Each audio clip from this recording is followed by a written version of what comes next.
Bismillahirrahmanirrahim. Assalamualaikum warahmatullahi wabarakatuh dan salam sejahtera. Saya Intan Farhana Kamsin akan membentangkan berkenaan dengan kajian saya iaitu yang bertajuk Program Literasi ICT atau lebih dikenali sebagai PLICT bagi pelajar orang asli, iaitu kajian ini adalah kajian awal. Baik, seperti yang kita lihat berkenaan dengan berdasarkan tajuk ini adalah merujuk kepada orang asli dan merujuk kepada pelajar. Okey, seperti yang sedia maklum, orang asli merupakan orang asal di Malaysia dan pelajar orang asli mempunyai keunikan mereka yang tersendiri dalam aspek pembelajaran. Okey, bagi kajian ini kita lebih menjurus kepada aspek kemahiran ICT yang terdapat dalam diri pelajar orang asli itu sendiri. Okey.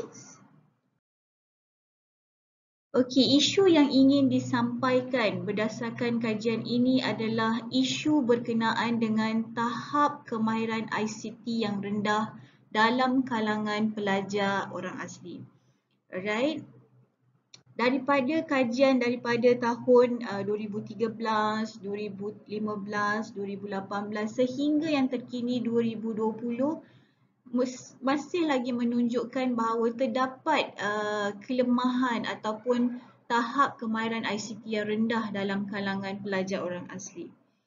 Okey, walaupun telah berlaku perkembangan teknologi yang begitu canggih dan kini proses pengajaran dan pembelajaran telah dilaksanakan secara online, namun tahap masih didapati bahawa tahap kemahiran ICT dalam kalangan pelajar anak orang asli masih lagi berada pada tahap yang rendah. Mengapakah isu ini berlaku? Alright, berdasarkan penyataan masalah dapat dikenal pasti tiga penyataan masalah iaitu kurang pendedahan diberikan kepada mereka. Kurang pendekatan PDP yang kurang bersesuaian untuk mereka kerana pelajar anak orang asli merupakan pelajar yang unik. Dan corak pembelajaran mereka adalah berbeza dengan corak pembelajaran bagi pelajar di arus perdana. Justru pendekatan PDP yang bersesuaian perlu diberikan kepada mereka dalam proses mempelajari ICT. Dan juga yang ketiga, didapati terdapat kurang program ICT dibangunkan khusus untuk pelajar orang asli.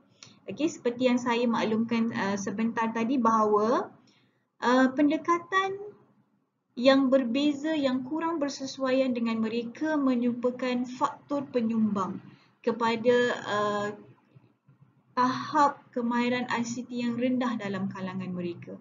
Dan juga kurang pendedahan merupakan salah satu juga aspek yang memberikan ataupun yang menyumbang kepada tahap kemahiran ICT yang rendah.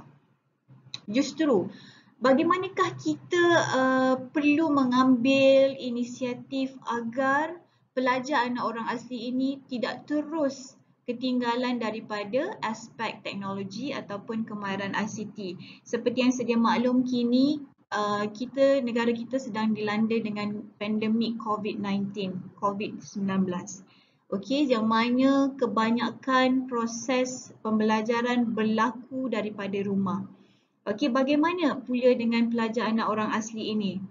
Okey, bagaimana mereka perlu melalui proses pembelajaran ini? Justru kita perlu memberikan satu inisiatif ataupun satu pendekatan agar mereka ini tidak terus ketinggalan daripada aspek kemahiran ICT. Kerana dengan kemahiran ICT ini mereka mampu untuk meningkatkan taraf produktiviti kehidupan mereka dan juga dalam taraf pembelajaran mereka kerana ICT merupakan perkara asas yang perlu mereka fahami dan perlu mereka ketahui dan mempunyai ilmu dan kemahiran untuk memahami ataupun mengadaptasi ICT itu sendiri. Okey, justru setelah melihat kepada penyataan masalah, beberapa masalah setelah mengkaji beberapa masalah ini, justru kajian ini bertujuan untuk mengenal pasti mengenal pasti keperluan untuk mereka bentuk program literasi ICT dalam kalangan pelajar orang asli. Adakah perlu untuk mereka bentuk program ICT khusus untuk pelajar ini sendiri? Bagi memastikan program ini benar-benar memenuhi keperluan anak-anak orang asli ini sendiri. Sebab kerana kita tidak mahu mereka terus ketinggalan. Justru program adakah perlu untuk kita membangunkan program literasi ICT ataupun lebih kita panggil atau kenali sebagai PLICT. Alright. Untuk mengetahui dengan lebih lanjut berkenaan sama ada perlu ataupun sebaliknya, kajian ini melaksanakan metodologi kajian dengan menggunakan reka bentuk kajian analisis keperluan. Yang mana kita akan melibatkan sampel seramai 10 orang pelajar orang asli, yang mana pelajar-pelajar ini dipilih melalui pensampelan secara bertujuan.